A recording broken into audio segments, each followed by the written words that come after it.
মৰমৰ ছাত্ৰ-ছাত্ৰীসকল, দশমমান শ্ৰেণীৰ ছাত্ৰ-ছাত্ৰীসকল, বিষয় ভূগোল পাঠ আঞ্চলিক ভূগোল তৃতীয় অধ্যায়ৰ জ্ঞান চেনেলৰ জৰিয়তে কিছু প্ৰশ্ন উত্তৰ আগবঢ়াইছোঁ। তোমালোকে ভিডিঅ'টো চাই লাইক, শ্বেয়াৰ এণ্ড ছাবস্ক্ৰাইব কৰিবা। প্ৰথম আহিলোঁ আঞ্চলিক ভূগোল কাক বোলে?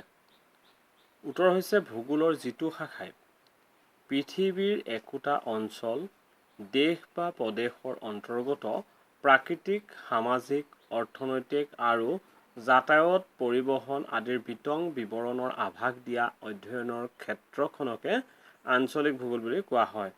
ইয়াৰ বিষয়ে তোমালোকে বিশদভাৱে জানিবলৈ পেজ নম্বৰ 37ত চাব পাৰা। তাৰপাছত আহিলোঁ অঞ্চল কাক বোলে?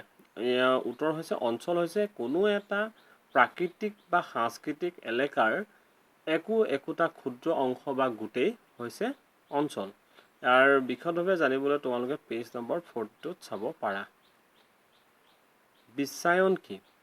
উত্তৰ হৈছে যি পদ্ধতিৰ যোগেদি বিশ্বৰ বিভিন্ন দেশৰ জনগণৰ মাজত আৰ্থিক আৰু সাংস্কৃতিক বিনিময়েৰে এখন গোলকীয় গাঁৱলৈ পৰিৱৰ্তন হোৱাকে বিশ্বায়ন বুলি কোৱা হয়। ইয়াৰ বিষয়ে তোমালোকে 38 নম্বৰ পেজত বিশদভাৱে চাব পাৰা। আঞ্চলিক পৰিকল্পনা কি? ইয়াৰ উত্তৰটো হৈছে কোনো এখন ঠাইৰ ভৌগোলিক অধ্যয়নৰ যোগেদি অঞ্চলটোৰ উন্নয়নৰ বাবে হাতত লোৱা আঁচনিয়ে হৈছে আঞ্চলিক পৰিকল্পনা বুলি কোৱা হয়। এইটো বিশদভাৱে চাবলৈ তোমালোকে পেজ নম্বৰ 37ত চাব পাৰা।